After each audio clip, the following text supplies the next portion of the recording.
What is up, my fellow mobile gamers? In today's video, we are going over your daily operations and what you should be doing first and prioritizing and what you should be doing last. Subscribe to the channel, thumbs up, there's a few more miserable gaming content. We will be live streaming this game on global launch November 9th around 10 a.m. Eastern. So feel free to stop by, say hi, ask any questions, and just kind of watch me grind. I will be on a brand new American server. And if you have not yet pre-registered, my pre-registration link will be down below in the description box and the comment section. Click that link to pre-register. It helps me out. The first thing you got to do is, of course, we got to get through the story chapter missions.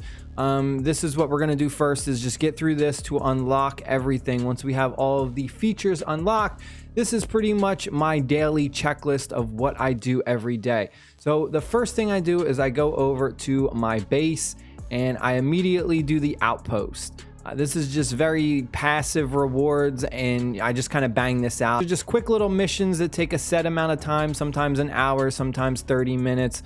But I just come in here and I just dispatch this really quick. First thing I do, very, very simple, to just do a few clicks, get that out of the way, and then later on in the day, I can come back and collect those rewards. Next thing I do is head to the perimeter, and this is all of our different game modes. Now, the first one you do every day, this is a must. Especially if, let's say, you don't have a lot of time to play and there's only like 1 or 2 game modes that you have time for. Wasteland is your #1 thing. You cannot miss this. You can do this daily 1 time. If you miss this as a free to play, you are set back so much, because this is pretty much the only way for a free to play to get soul potions consistently without spending money. Now, if you are a spender, it doesn't necessarily matter if you miss Wasteland a day or not, because you can just go into the shop and buy some of these soul potions up with real money, so you don't really miss out too much. But this is the #1 game mode that you need to do every day. You just come in here and it's fairly simple. You're just gonna follow the path. You got 3 different areas you got to do. Aside from getting rewards from the treasure chests you'll see on the map, you'll also get currency that you can use in the shop to buy different things. But the biggest tip I have for you in this game mode is to just get it done as fast as possible and pay attention to your paths. There's multiple ways to reach certain things. So for instance, like when you have like branching paths, don't take stuff that you don't need, right? So this is like an upgrade. It's a rune upgrade. So when I get to this area, I'm not going to go up here and waste my time to battle this guy just to go over here, when I can just battle this boss right here, and then I can go either way. Be very careful with how you choose your paths. Don't take unnecessary battles and don't take unnecessary runes. Most of the time, you're kind of already overpowered in this game mode, and you don't really need additional ruins. Pretty much just going on the path naturally and collecting them, you're gonna just be strong enough to always get through this game mode. The thing that I can also suggest is the fact that your character's HP will carry over. So if they only have like 50% HP left from the last battle, then your next battle in here, it'll only be at 50%. So a way to combat that is to simply just have a healer in your lineup. You know what I mean? Very, very simple. Just have a healer, heal up your team constantly, and then you'll never have to worry about one of your characters dying and then you have to replace them in this game mode. So then after Wasteland, I will then go ahead and do the Elite chapter missions.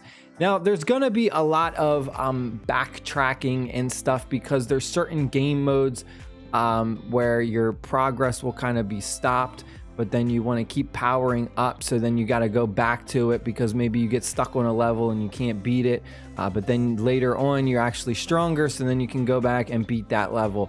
But Elite chapters is another one that you really don't want to miss. You can miss it, but I like to just get this out of the way. You're going to collect your tickets every day. You can collect 5 tickets. These can stack up to an unlimited amount, so you don't necessarily have to do this every day, but I like to do it just because it has some really good rewards. You've got a lot of summoning tickets in here, a lot of things to help power up your weapons, your gear. So this is just something that I think is very important, but you don't have to do it. You can skip this, like you can miss it a day or two, but you get a lot of power up from this. And then after Elite chapters, I will go to the Elite campaign. And this is pretty much the same thing. You're just going to go through here, and it's just like a harder campaign mission. You do have this limited to like 8 tickets a day. They regenerate every 3 hours. So that's why I kind of want to come in here and bang this out as soon as possible. So that way that timer is starting, and that way I can regenerate more tickets throughout the day. This is something you don't want to wait until like the end of the day to do, because then you're missing out on all those free tickets that could have been generating throughout the day. So this is another one that I prioritized. Back over to the perimeter, and the soul mine is one that I kind of do casually throughout the day. This is unlimited, so it's not like once per day or tickets or anything like this. So you can literally come in here and do it whenever you want. So I'll do this freely whenever I have some extra time. What I like to do is arena, and this is pretty much just a grind fest like every other PvP arena in every one of these RPG mobile games, where you just come in here and you're just going to challenge whoever has the lowest amount of power. So you get a guaranteed win, and you get really good resources as well from this. So you always want to win. You never want to lose. You're not going to take a battle that you clearly aren't going to win. And the sad thing is, most of the time it's either they're overpowered, you're definitely going to lose, or they're super underpowered and you're just going to smash them. So it's a very inconsistent arena PvP that you just have to do it. You just have to come in here, do your 5 challenges every day, get your free rewards. It's a grind fest. It's not fun. I really hope that one day a developer out there makes the PvP arena in a game fun. Because honestly, this is the same thing in all the mobile games. You pick the person with the lowest power, you smash them, you get your rewards, you move on.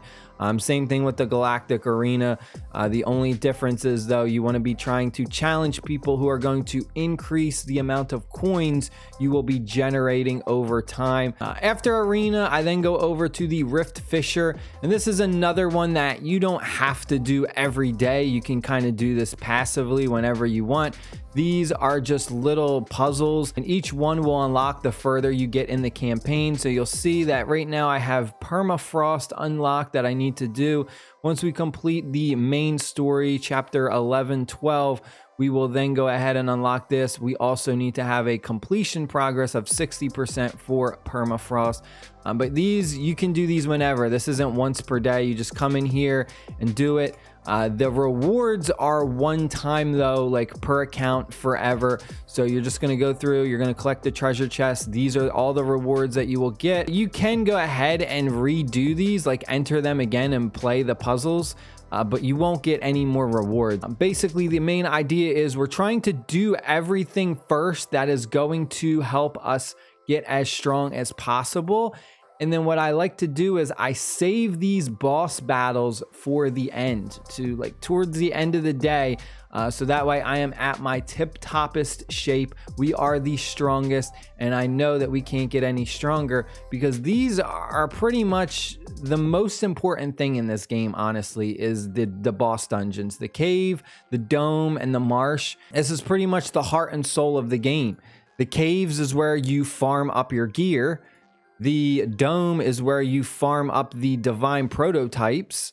And then finally, the marsh is where you farm up the commanders. So like, that's it. These are your 3 things that you just want to get as high as a level as possible. So you never want to just be like stuck on one of these lower levels. You always want to be trying to progress through these every day. If you can beat a new level every day, you are a madman and you are doing great. But that is it, folks. I hope you guys and girls enjoyed the video. Stay happy, stay safe, and I'll see y'all later. Peace.